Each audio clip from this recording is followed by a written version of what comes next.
So I'm here to tell you how we migrated our huge Vue app to Vue 3. My name is Alex. I'm the front-end technical lead at Productive. Welcome to day 2 of VueConf. I'm excited to tell you how we did this migration and what you need to know before you try it too. So first I'll go over some background, then I'll be telling you about our approach, which is broken down into 3 phases of prepare, upgrade, and deploy. And then at the end, we'll conclude with some takeaways and stats. So let's start with a quick timeline. Productive is a B2B Series C startup founded in March 2018. I joined in September 2018 and started the front-end team there. I was one of the first 10 employees there. And we've been building our main product front-end in Vue 2 since then. So we started with Vue 2.5, which was the most recent version at the time, and then we migrated to Vue 2.6 very early on, just a fairly easy thing to do early on. Then Vue 3 launched in September of 2020, and Productive launched a new product in September 2021 that is using a brand new Vue 3 front-end built from scratch. And that brings us to today at day 2 of VueConf 2022. So now today, it's important to ask the question before taking on a project like this, why migrate now or why migrate at all? Here's some of our reasons. So first big one is stability. It's always a risk to migrate to the bleeding edge. As an example of this, like when Vue 3.0 was released, it went to Vue 3.1 after about 9 months. And then 3.2 was actually released 2 months after that. And each of those minor version updates came with a handful of breaking changes. But now we've been on 3.2 for about 10 months. There's no signs of a 3.3 beta so far. So a lot of the quirks with the APIs and the behavior have mostly been ironed out. Another big reason is that the compatibility build, Vue compat, is now out and has been out for a little bit, is stable itself. I'll get a little bit more into that in a couple slides. Another big reason is consistency. So with the 2 front ends that I mentioned, we have our main product front end and then our more recent launch, running on different versions of Vue, it's difficult for us to establish a consistency. We're not able to necessarily use the same sets of packages because not all packages support both Vue 2 and Vue 3. We're not really able to share code without the extra overhead of trying to write and test code that works in both Vue 2 and Vue 3. There will be less infrastructure and configuration overhead for having to manage kind of 2 different sets of dependencies, 2 different build systems in both 2 and 3. And then less context switching for developers, right? It's a pain to go from a Vue 2 application and be thinking about things a Vue 2 way, and then go to a Vue 3 application, have to worry about, okay, what changed, and then go back to the Vue 2 application. Like, if everybody's on the same version, if all the applications are on the same version, it's going to be easier to context switch like that. Another big reason is maintainability. As more of the community moves to Vue 3, it'll become a lot harder to find actively maintained packages that are written in Vue 2 and working for Vue 2, right? So we would have to end up forking a lot of packages, doing our own maintenance. Our dev team is just not big enough for that. Plus, as we learned at yesterday's keynote, Vue 2 now has an end-of-life date. It's not going to get any further updates or support coming in. I don't remember what the date was, but in the near future. And then another big reason is, like, as more code is written in our service, it's already been going for 3.5 years. As more code's written, it's just going to get harder and harder to upgrade. So on that note, like, let's talk about scale. So this application that I'm talking about that we migrated has grown organically since 2018.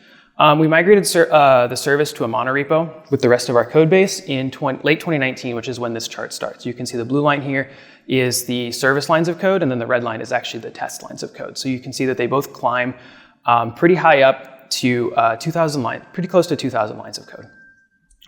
We also have over 1,000 Vue components, over 7,000 unit tests, 150 pages with 300 routes.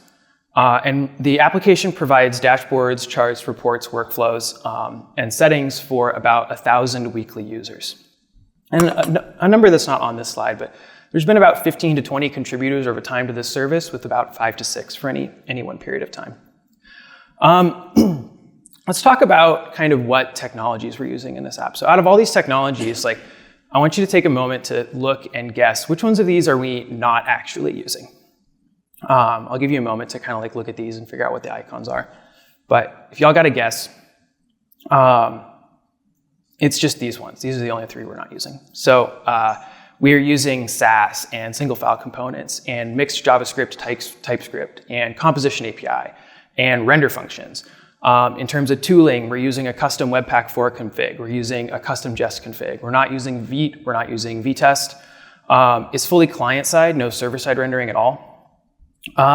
We have some third-party packages. The biggest and most notable one is Bootstrap Vue, which we use moderately, not super heavily. And then we have a couple others like Vue Toasted, Vue Portal. Notably, we're not using Nuxt or any other framework of that sort. It's really like mostly built from scratch. So how are we going to migrate a code base that's using all of this different stuff? And the answer is, of course, some of you know where I'm going with this, at Vue compat, which is the compatibility build for Vue. It's a drop-in package for Vue 3, and it adds backwards compatibility for a lot of the breaking changes between Vue 2 and Vue 3. So normally when your components are mounted with Vue, they would just talk directly to it like this. We're running in mode 3. But what Vue compat does is it acts as a kind of intermediary for your Vue 2 components, allowing them to run inside of a Vue 3 application by intercepting and modifying Vue's behavior. But just for those components, you might be wondering what that compat config business is all about. You can actually, one of the awesome features is you can actually opt in and opt out of both the entire compatibility functionality as well as feature by feature, both at an app level and at a component level. So you can have both Vue 2 and more modern Vue 3 components in the same code base. You can even opt to into or out of specific features on a component by component level or at the entire app level.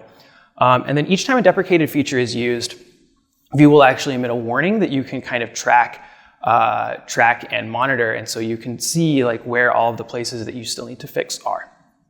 There's a few things that Vue compat doesn't do. It doesn't add back in APIs that were already deprecated in 2.6. So like the old slot scope API, filters are two very good examples.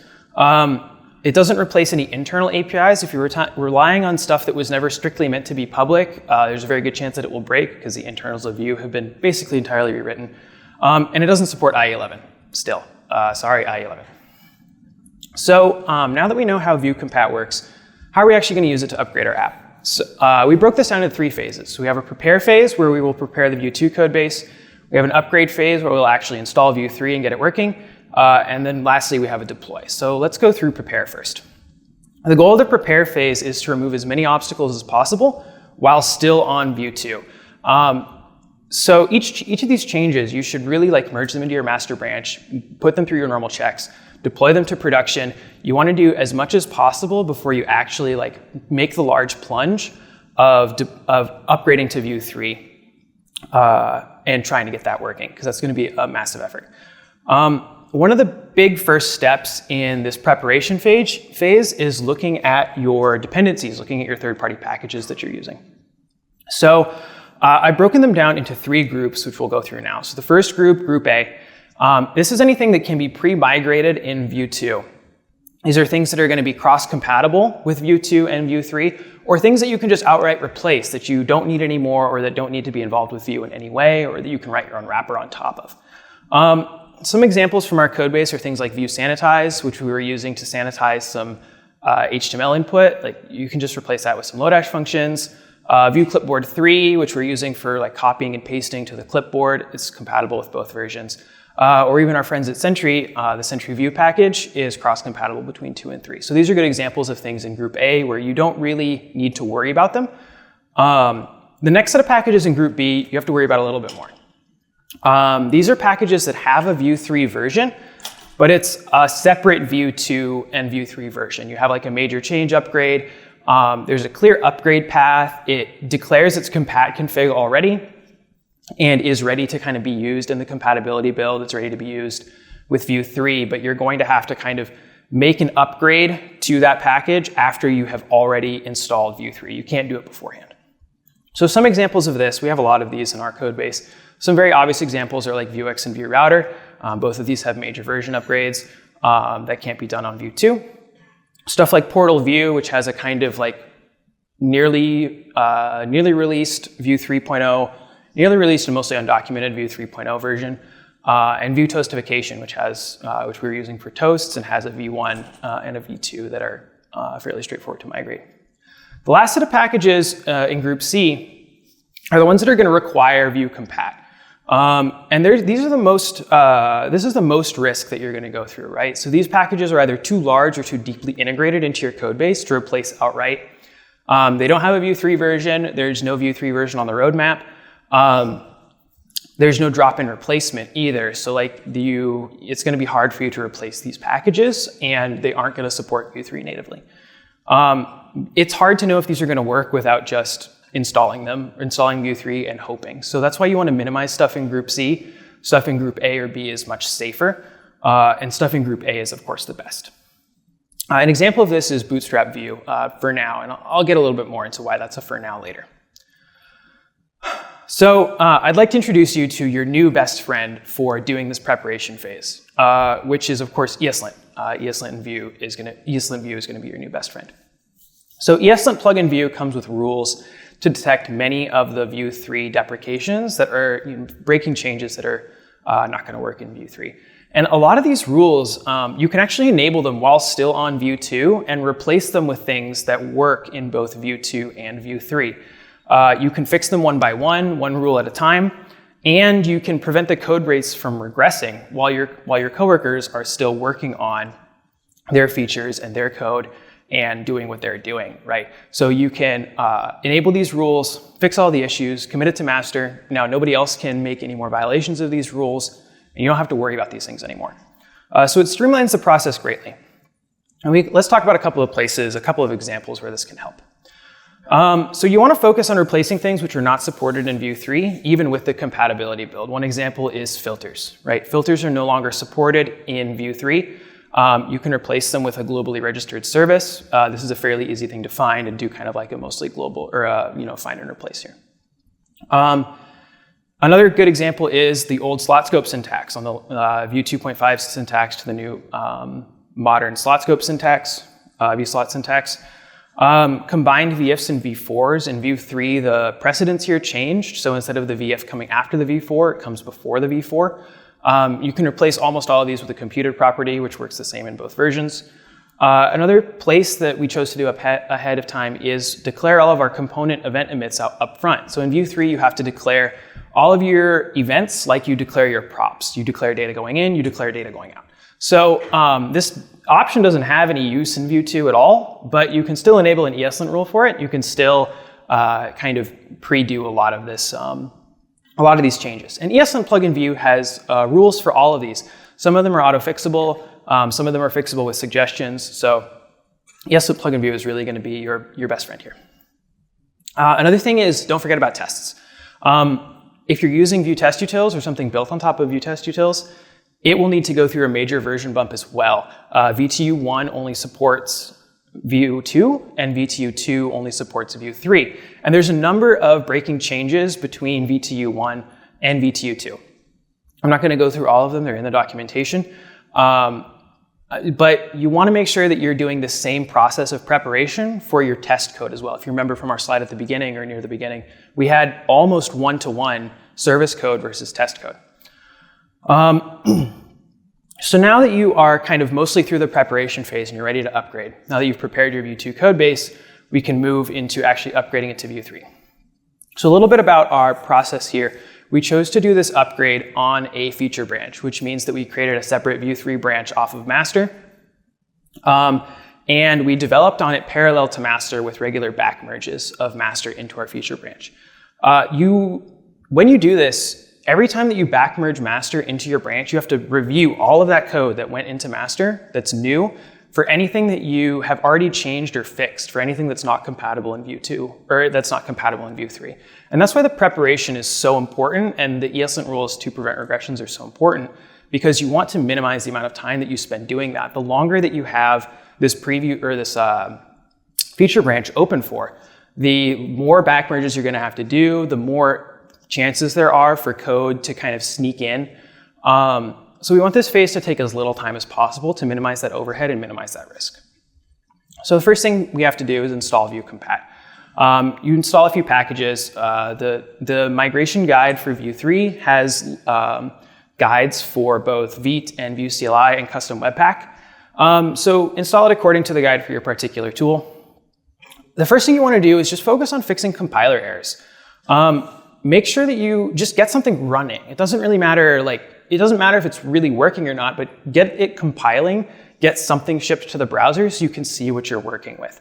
You may need to disable type checking temporarily if you're using a build-based type checking system. Ignore any compiler warnings, just focus on the things that are stopping you from getting something running. You'll probably need to upgrade Vuex and VueRouter as well very early on.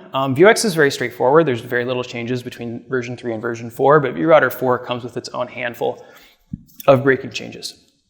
So do basically as little as possible to get something working.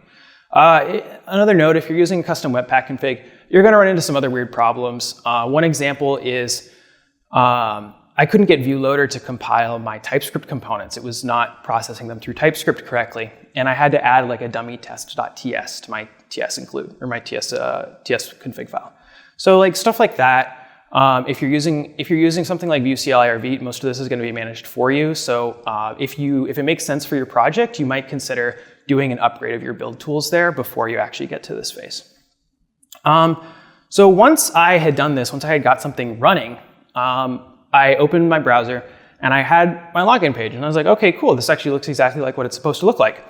So I typed in my email, I hit sign in, and I got this, and I was like, wow. This is awesome. And you're like, Alex, what do you mean? There's nothing there.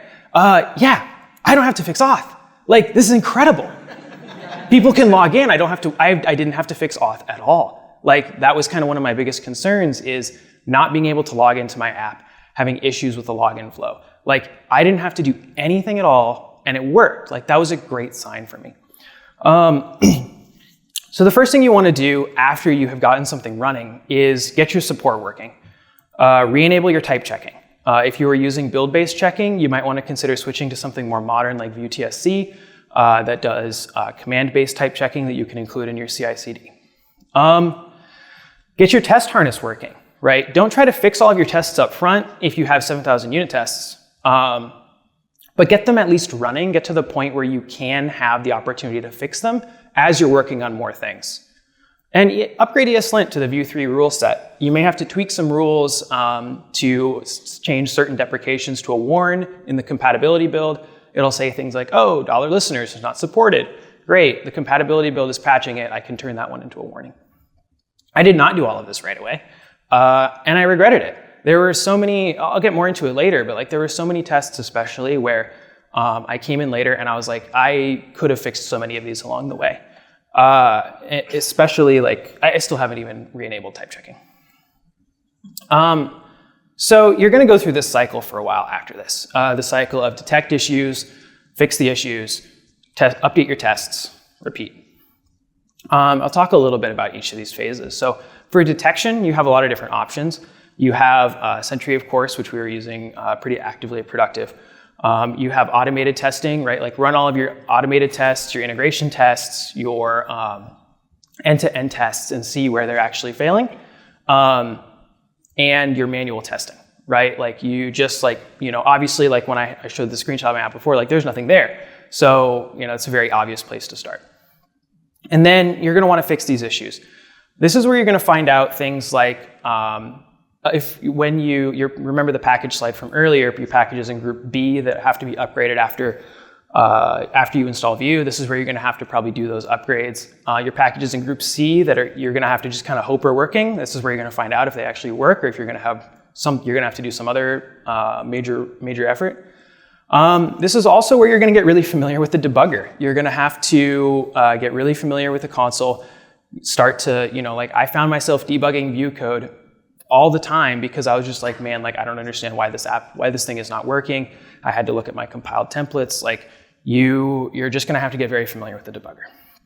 And don't get discouraged here. You'll find places where one change can fix a bunch of issues. An example here is I had spacing issues all over the app. And it turns out that it's because the white space handling between Vue 2 and Vue 3 changes. So Vue 3 by default, it strips out all of the extra white space in your templates. And so I was able to change that back to the old behavior and fix a bunch of spacing issues. You're also going to find places where the intern built a big old form and a backend engineer approved it, and it was only working because it was modifying store data in event handlers. It's like, that's not going to work anymore. It never should have worked. You're just going to have to fix it. And update your tests as you find and fix these issues, right? You're going to have to rewrite code. You're going to have to change the way things are mocked. You're going to have to change things are imported in some cases, right? Like, update your tests as you're doing this so that you don't have to do it all at the end. And even better, write new tests that are going to catch this the next time we have an upgrade like this, like when we get to Vue 4, which is Vue 3 to Electric Boogaloo. While you're iterating on this cycle, you're probably going to find places where you need to make additional changes, like rewriting code or things like that. Make them against master when you can. Just because you have this feature branch, just because you're in the upgrade phase, doesn't mean you can't you can't make changes in master and then backport them to your branch if that makes more sense. Anything that you can merge into master directly is one less thing that you have to worry about breaking in your preview branch or in your feature branch. Once I thought I had mostly everything working, I scheduled a bug bash with each of our 4 feature teams. I invited all the engineers, I invited all the team leads to each one, and we just kind of spent time looking at this preview branch, which we had deployed to dev, and looking for any issues with their features. And each of them found plenty of new things, stuff that I would not even have known was not working because I did not know how most of these features worked. So that was a really valuable thing. They found a ton of issues. I got a little bit discouraged, but like I said, a lot of them I was able to fix with 1 or 2 changes. And then I did a takeover in our dev environment one night, and I deployed the branch temporarily to dev. I mostly to check for alarms. Like, I wanted to see if our automated end-to-end tests, any of our other services, I wanted to see if they were going to alarm or raise some issues in any way. Because if I just merged my code into master and then there were a bunch of alarms, I need to make sure that I'm there presently to fix those right away, or it's going to block deployment. There's probably going to be issues. I might have to revert my whole PR. You don't want to revert a massive PR. It is a pain for everybody, most of all yourself. So I did find a few issues when I did this. I found a few things that I would not have found otherwise. So as I went through more of the cycles in the previous slide, I started to notice some patterns that tended to be a little bit of fragile and at risk of explosion. So one of these first examples here is changes in the composition API. If you're using the composition API plugin for Vue 2, it works a little bit differently than the one in Vue 3. There are some extra parameters like root and refs, which you get in the context argument. The root one is, I don't think, even documented, but we were using it anyway. So these things are going to explode. You'll have to, this is just kind of part of your normal migration process, but be aware for things like this.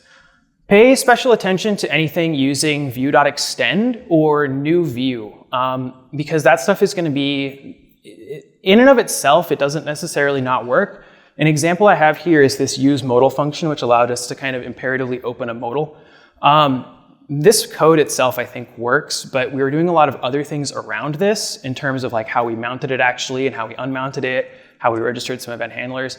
Altogether, it meant that our modal stuff did not work. And then, in fact, pretty much anywhere we were using vue.extend or new view, or in this case, new modal ctor, which is an aliased version of new view. Most of that stuff is probably going to need to change, or at least you're going to need to pay special attention to it. Another thing is, I found that the behavior of scoped slots.default actually changed between Vue 2 and Vue 3. I'm not sure if this is a bug or not, but it was something that affected a lot of our application. Scoped slots, of course, doesn't exist anymore in Vue 3, but in Vue 2, you could call scoped slots.default as if it was a function. Even if the consuming component wasn't consuming a slot scope, right? So it didn't consume any arguments off of the default slot. Whereas in Vue 3, this is only a function in the compatibility build, and B, if your component, the component providing you content or the component that's rendering content into your slot is actually consuming slot props. So there's a lot of places where that were crashing because they were calling this with no arguments. Okay, what about those 7,000 unit tests? I keep telling you that I had a huge problem with unit tests. If you're using a wrapper around VTU2, like testing library /view or custom mount utility, you might be able to patch up a lot of the changes in there, right? The thing I forgot to say is, right, there's a bunch of changes between VTU1 and VTU2. Mount options changed. Wrapper methods got removed. wrapper arrays, or when you use find all components, it's just a normal array, right? So if you're using a custom utility or a wrapper, a lot of the changes might be handled in there. Not all of them, but a lot of them. Another thing that we found was this library by Xanaf called view test utils compat, which is basically exactly like view compat, but for view test utils. It has the same type of like feature flag based setup where you can enable and disable particular feature flags, although only globally and not at a test per test level. And it shims kind of like the entire VTU library and it kind of provides a bunch of backwards compatibility for things that were removed, which is super cool. It was actually written for Xanaf's Bootstrap view migration, which he opened in January and has kind of been in progress for a little bit now. Unfortunately, Xanaf was affected by the situation in Ukraine, so it's been delayed for some time, but I actually just checked his PR yesterday, and he's alive and well. He commented 2 days ago with a status update, so he's getting quite close to finishing. If Bootstrap View is something that you're using heavily, go try this branch out and help him test it and see if you can find any bugs. You can also use ESLint. So I actually use this more heavily for the V1 deprecations as opposed to the V2 changes. But nothing actually existed for linting view test utils, which I thought was very much a shame. You have stuff like ESLint plugin Jest for linting your Jest tests. You have stuff like ESLint plugin Cypress, at least I think. So I actually wrote one of my own. I wrote my own ESLint plugin for view test utils. And I really wanted to have it open sourced by the time of this conference, but it's one of those things. Wrote it on company time, company property. I'm waiting for like a final approval from legal to get that open sourced, but hopefully by the end of next week, that should be open for anybody to use. And it has rules in it, not just for deprecations and migrations, but also just like best practices around VTU. So hopefully that'll be open sourced very soon. So after installing all this compatibility stuff, fixing all these deprecations, all right, let's try to find out where I'm at. Oh no, that's a lot of test failures. That's like, it's not even running all my tests. I have 6,641 total. I know I have like 7,300 tests, right? So this is like 40% failures, which is not great. This is a lot. This is going to be a pain. This is going to be a pain. So I found out that you can pass a store when in mounting. In view test utils 1, you can do a mount function like this that passes a store directly in the mount options. This is something that works, and it's how we were always passing our stores to our mounts. But it's not actually something that's handled by VTU compat. So I tweaked the code a little bit to have it handle that store option, and I got down to like 1,400 failures. So like that's great. I got half of them down. That's still a lot of test failures. So this is where I'm saying like you really got to start on this early. You really can't leave this to the end. I did find some stuff. I needed to add like some view compat support to VTU, which I contributed back to the library and I think is merged, just waiting for a release. I had to remove I had to disable unhandled promise rejections in my test command because View 3 is a lot happier to reject promises than View 2 was. So lots of entire test suites were failing, and that's why some of the tests are actually missing, is because when the entire test suite process crashes, then Jest just doesn't report any of those tests. I had to remove a lot of unnecessary plugin installations, things like installing the view composition API into all my local views, installing Vuex. These are things that like were causing some tests to fail. But even after fixing a lot of those systemic issues, I had nearly 1,000 tests and 250 test suites that were failing, right? And so that was not fun. There was some patterns that we found here in terms of what changed and what we had to kind of fix up manually and what these 1,000 failures were. One of them is ref assertion differences. If you do an expect on a computed property, you expect it to equal some ref. This works in View 2 with the composition API plugin. It does not work in View 3 or VTU 2 because the actual like structures of these things are quite different. There are a couple easy fixes. You can unref the value before you assert it. You can expect that just on the value prop, depending on exactly what you want to do. So there's like some easy solutions there, but you have to kind of figure out what the issue is and fix it yourself. Another example is the way that stubbing shallow mounting components with slots works. In VTU 1, it rendered all slots by default. In VTU 2, it does not. So if we have a simple test component like this, and we mount it and expect it to match the snapshot, this will actually fail because there's not going to be anything in that default. It's going to be completely stubbed out. There's not going to be any hello world inside our button. Obviously, this is not a very useful test, but it's a good example. Like you will have to, there is an option to have it render the default slot by default, but it will never automatically render other named slots. So I had to create a utility to do that that could automatically kind of stub out these slots. I also did some team group fixing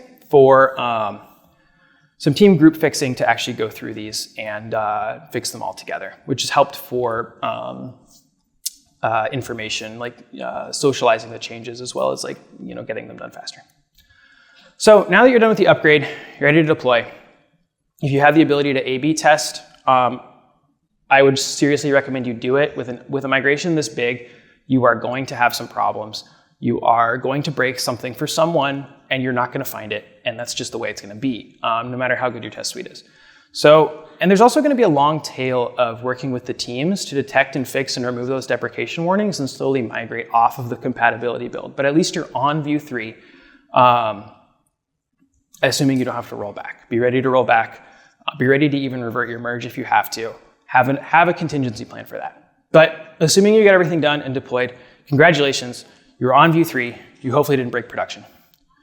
All right, let's do some stats and some takeaways. So the time it took me to do this, I was mostly doing it on my own. I had my coworkers help me with a lot of the code review. Like I said, I did some group stuff. But the prepare phase took me about 2 weeks, including the time to write the ESLint plugin and fix a lot of the tests. And the upgrade itself took close to 4 weeks with all of the fixing I had to do and all of the changes I had to make. The diff size for the final PR was close to 11,000 lines.